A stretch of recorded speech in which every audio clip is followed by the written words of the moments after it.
Welcome back to Talking Elvis, and thank you very much if you have subscribed already to the channel.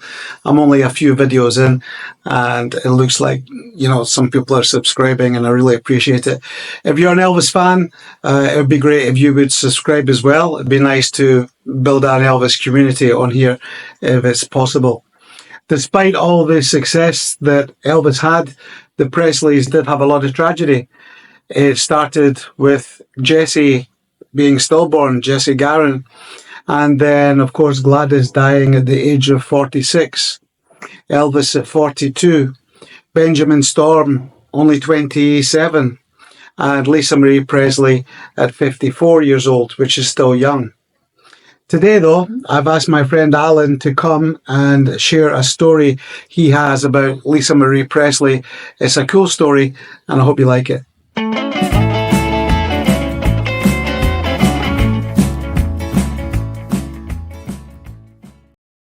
I thought today we could talk about Lisa. Lisa. The first time I heard Lisa speak was when they did the stamp, whichever year it was, right? I'd never heard her speak before. And she did a speech at Graceland. She was on the podium thing. And she said something along the lines of, to accept this for my father. I'm so grateful to receive this on behalf of my father. And I went, oh! And I tell you, it was like weird, man. And then who would have thought that was going to happen? Yeah. So just for a bit of background, Alan worked security. He still does, as you can see. But anyway, he works a lot of security in Scotland. He was based in a big hotel in Princes Street in Edinburgh. And somehow, some way, he was assigned for how many days? 1 week. 1 week to be the bodyguard, close protection for Lisa Marie Presley. Yes. So we're going to hear Alan's story about that. So how did it happen? Well, as you mentioned, I was working at the Balmoral Hotel in Edinburgh, and I'd been there quite a few years already, and I'd worked myself up to be trusted within the framework. Inside the hotel is a little bit convoluted with hierarchy stuff, but I managed to get into a trusted position where I kind of became an unofficial assistant to the security manager. They always came to me for everything. So that was great. But then one day I was at home and I got a call from the concierge, Joe. Alan, are you free today? Yes, not a lot on. And they said, okay, we have a special guest coming tomorrow from the train station. Do you mind coming in and helping? And I said, wow, if it's that important, I'll certainly come down and assist. So I got to the hotel, suited up and everything like that. So the bus is outside, jump on the bus and go and meet the party coming to Waverley Station in Edinburgh. And so on, okay, jumped on the bus, no clue, no word of who's coming off. And then train. So you're at Waverley Station now? I'm at Waverley Station. I have no idea. I'm with the concierge team. They're all preparing for an arrival. And I'm just thinking, okay, just keeping an eye on the area in case of any issues rising, etc. And then a group came towards us, and I don't have a clue. No idea. And as we slowly get closer and closer and closer, I see this woman who's very, very highly pregnant, really to almost like she's about to give birth almost. It was that kind of look, and I double looked. I went, no, cannot be. And I double looked again. I went, oh my God, that's Lisa Marie Presley. What to do here now? Okay, I got to be professional. Don't utter a word. So they all came on the bus and we took them up to the Balmoral Hotel. We got them into the hotel and I'm geeking out. But I have to remain silent and professional. And I'm just staring at her. And oh my God, I mean, it's Elvis. It's Elvis. Right in front of me, it's Elvis. It's the closest as a fan that I have ever been to Elvis. That is it. Is this before we saw her in Memphis or after? Oh, this is after we saw her in Memphis in 2002, I believe. So 2002, we saw her at was it the Pyramid or the Mid-South Coliseum? Or That's right. We went to the Pyramid. We went, saw the concert. And they were sitting behind us, Nicolas Cage and Lisa, right? That's right. Two rows behind us was Nicolas Cage, Lisa Marie, and the family. And then we followed them to the elevator. Did you not say, when the elevator was closing, did you not say something like, take care of her? I did. I shouted to Nicolas Cage. I said, you better not hurt her or there'll be trouble. And the door closed, and that was it, you know. So going back to you're at the Balmoral Hotel. What year would that be? Well, I was there from 2000 to 2012.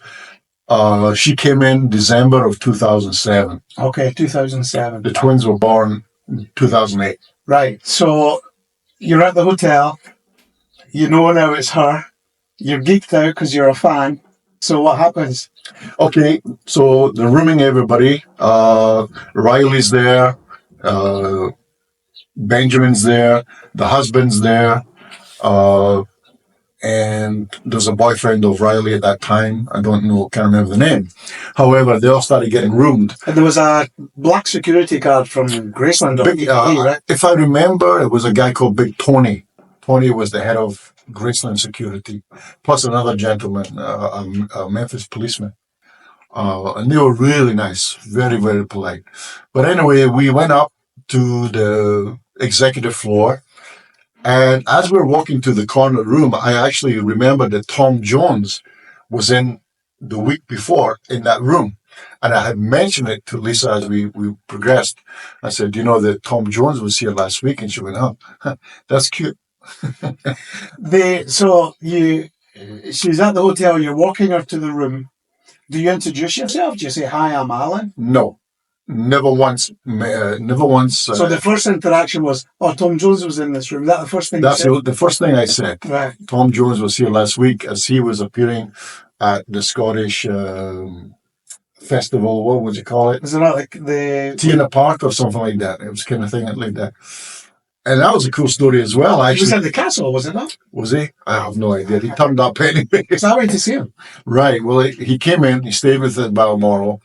And I actually took about half an hour with Tom Jones and I sat with him and I said, tell me an Elvis story. And he told me an Elvis story, but best not repeat it here. And that was a cool experience. But anyway, going back to Lisa, her and her husband had taken the room. I went back downstairs and I said to Joe, the head concierge, thank you. Thank you. That is beyond belief. He says, I know you're an Elvis fan. I said, I am, but I have to be 100% professional. How long do you need me here? He said the entirety, which was 1 week. I've got to give you a bit of credit for how professional you were, because obviously you told me and I wanted to meet her, and I did go down and see her.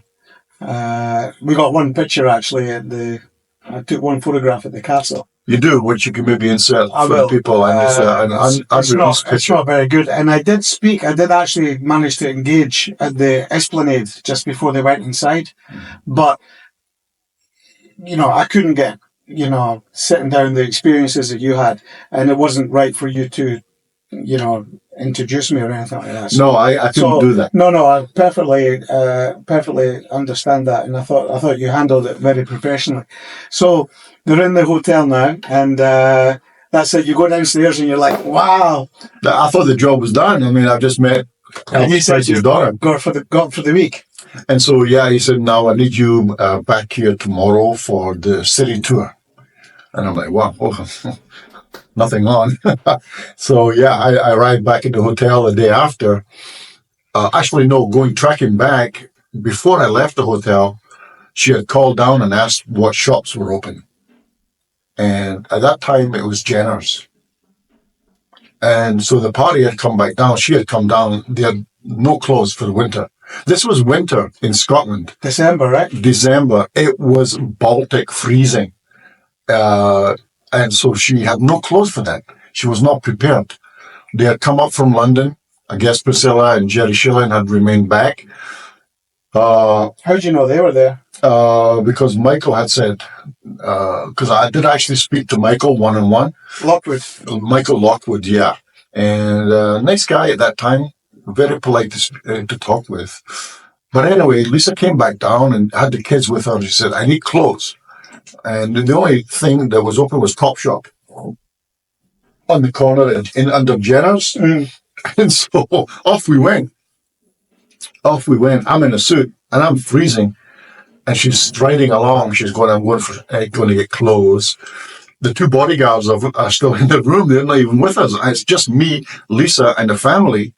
And I'm taking her to Topshop. And then she looks around and said, excuse me, are you supposed to be with us? I went, yes, the hotel would like me as I'm a local and I can identify any risk for you. That was all I needed to say. Okay, you're with us.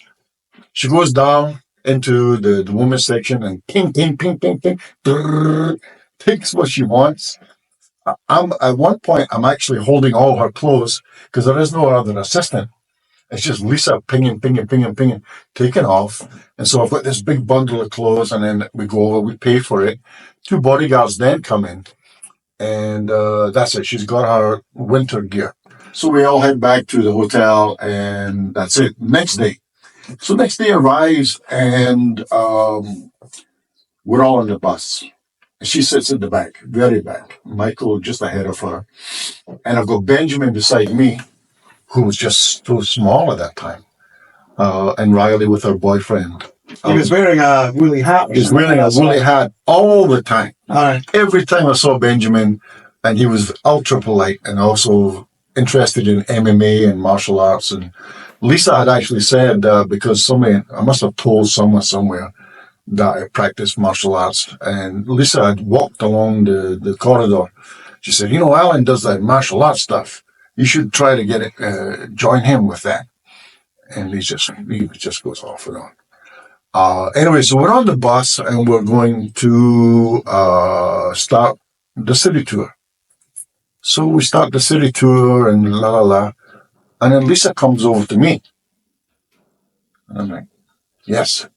She's like, so what's your story? And I'm like, you're a professional. Yeah, my name's Alan, security for the Balmoral Hotel, la la la. And I just gave her a very brief introduction story. And she went back to her seat and then that was it. She said, you're assigned to me for the entirety? And I said, yes, I am. So that was great.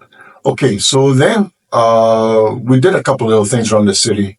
And the next thing, they wanted to go to the underground city, the ghost tour. Mary King's Close. Mary King's Close and the vaults and all that type of thing. And so we all went through there. And as soon as Lisa stepped in, she went, not for me. I can already sense the spirits and everything that's down here. I'm out. So she returned back to the hotel, and I was left with Riley and Benjamin. And how did she get back to the hotel? Oh, the driver took her back. We sent her back by the bus. She was the priority for us. The kids can follow later. So they all went back. I think Big Tony stayed with us. Riley and Benjamin did the tour. And then that was that. That was that night. The next day is the Edinburgh Castle day. And I'm SMSing you to say, okay, this is how we're moving today. And then the bus gets up onto the esplanade and we're getting off. You're actually just at the door as the thing opens. And I kind of acknowledge you, but I cannot acknowledge you to say that I've already prearranged this. So I kind of give you a nod, and then Lisa comes down. And I think you managed to get a couple of words, right, before the bodyguards came and kind of spread us out. I think I maybe just said, how you doing, or something like that. Right, but you did manage to walk with us up into the castle. I walked to some point, didn't I? You walked to where it curves down and goes down the hill towards the cannon. But you got to the top there with the group. So that's right. And I think I felt at that point that anymore I was just kind of interfering. So I just, I remember that now that you say that, I just pulled back and let people go because I didn't want you to feel uncomfortable. And I didn't want Lisa to feel like some weird Elvis fan stalking her. No, and she did ask me to block her, so I had an umbrella and I put it up and I blocked her because she was aware of some people taking pictures of her. And she had a leopard skin, long type of dress on. And big boots. Big boots, a woolly jacket. She was certainly dressed correctly. And we went down, we did the cannon, and then we moved through the castle. And that was great. That was cool to do. And then back on the bus. And then we went to the Royal Mile and went to a coffee shop. I was there on the Royal Mile because I was walking down the Royal Mile as well, just a little bit behind. And yeah, okay, I didn't see the coffee shop. Carry on. Yeah, so we go all the way very down to the palace. Is it Hollywood? I've been away from Edinburgh so long, I don't know. I'm 13 years in Cambodia, I don't know. I can't remember. So we get down there to the bottom. We come back up. She says, I want tea. Driver, stop. I want tea. I want tea. So we go into this cute little coffee shop and we get a couple of chairs at the back of the table and she's got her little things up and she goes, this is so cute. Like a scone. It was the first time she had a scone and butter. And my gosh, the amount of butter just slapped on there. And the jam was like, and it was like this by the time she finished. And away she went and she enjoyed that experience. So that evening, she said, let's go out again. So we went again, and we ended up on the pub in the corner of the Royal Mile. Deacon Brodie's. Deacon Brodie's. And she says, I want Guinness. I said, well, you can get a Guinness here. Yeah, let's have a Guinness. So we all went into the ground section, and she just sat down at a normal table, like just normal. And we were all kind of like pre-planning, looking for exit points, looking for risks. And then the manager at that time recognized her and said, oh, no. We've got the private quarters upstairs. You can have that and you can stay as long as you want. So we all moved up to the upstairs. I feel kind of sorry for her in that way. Would it not be better being downstairs and being in the atmosphere of everybody else? There's the thing, there was a direction where she could have said, no, I'm here. But she was polite enough to say, okay, thank you, I'll take that.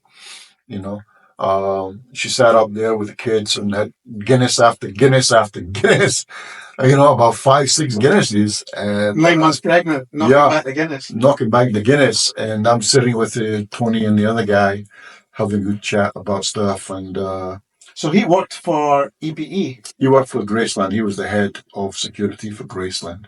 And he gave me his card and he said, well, if you ever come to Graceland, which I've already been twice already, I could not tell Lisa that. I could not say anything about Elvis.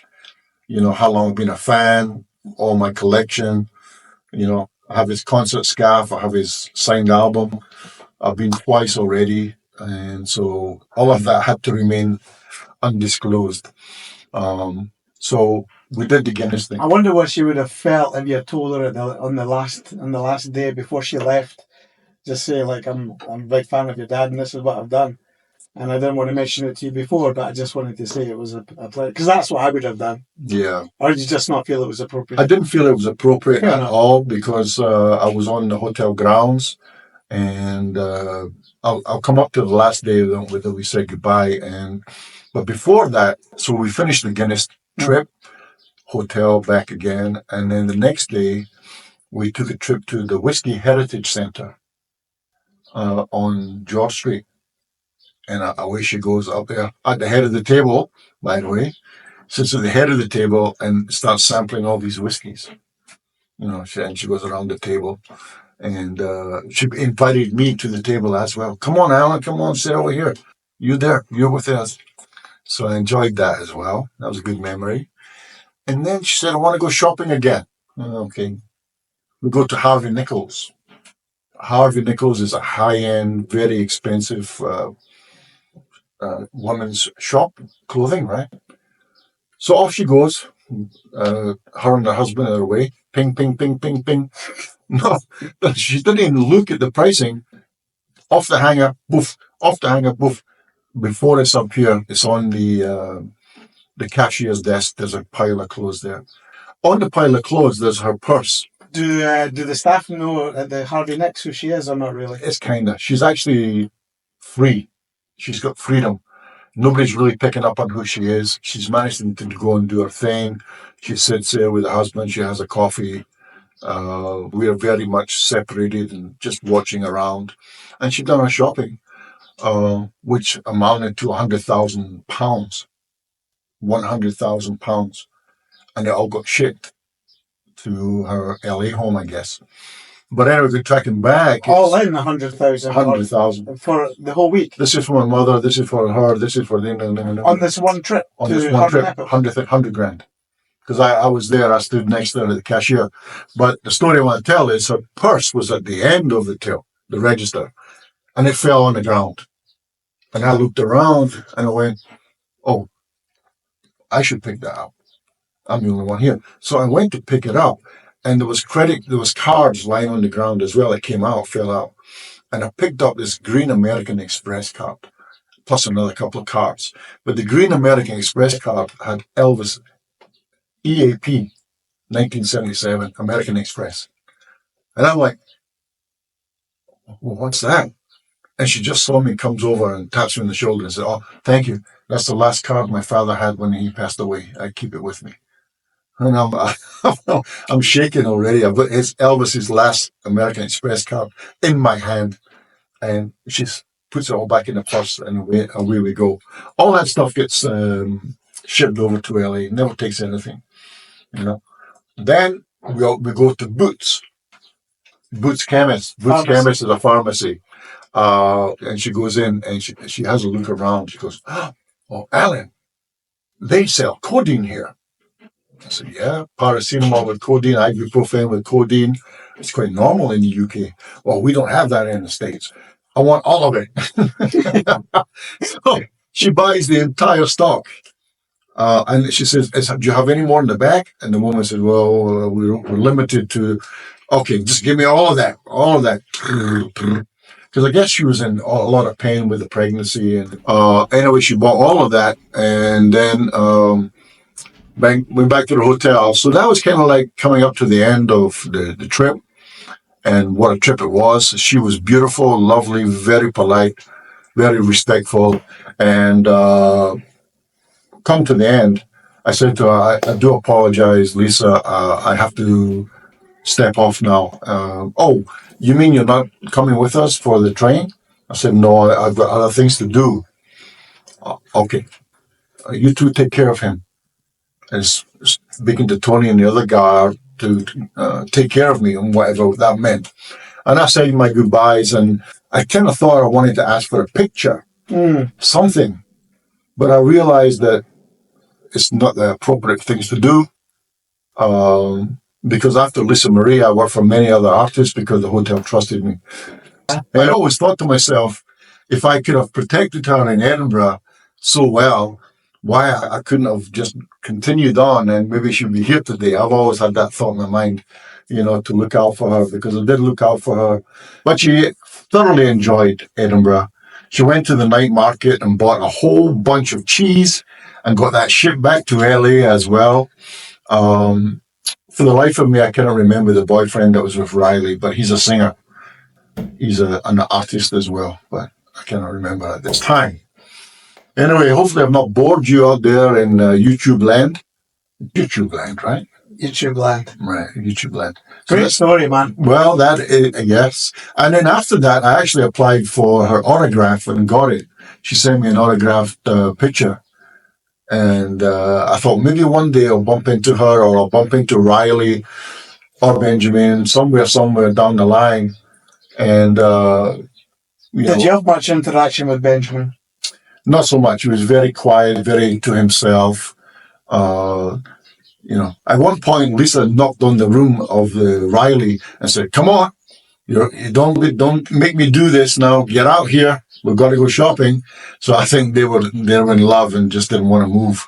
They were bedded in and didn't want to move, but Lisa banged the door. Oh, Riley and the boyfriend. Riley and the boyfriend, yeah.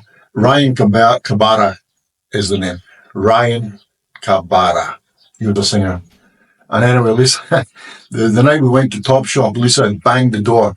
"Now, come on now. You don't want to make me do this." Bang, bang, bang. And I'm standing next to Lisa, and she's looking at me going, Did you not tell me there was a story about like when she was mad at them or something? Or maybe that was it. That was it. She was knocking on the door because Riley did not want to come out. And she said, we got to go and get clothes. We got no clothes. It's freezing. I want to go and get clothes. Bang, bang, bang, bang. And I'm just standing there going, She looks around. She looks around at me. Her facial features, close up in person, she had the 68 lip, the little dink in the lip that Elvis had. She had that straight nose on 68. She was a 68 baby, 100%. But she was very funny and very polite. And yeah, you always said that. Yeah. You always said that quite relaxed, right? And didn't come over as somebody who was like depressed. 100% no. But they were a beautiful family at that time. I enjoyed my time with them. There was no drama. There was no feeling of nobody's happy here. Everybody was really happy together. They were a family unit back in 2007. It was nice. And that was it. That's the end of the Lisa Marie Presley story.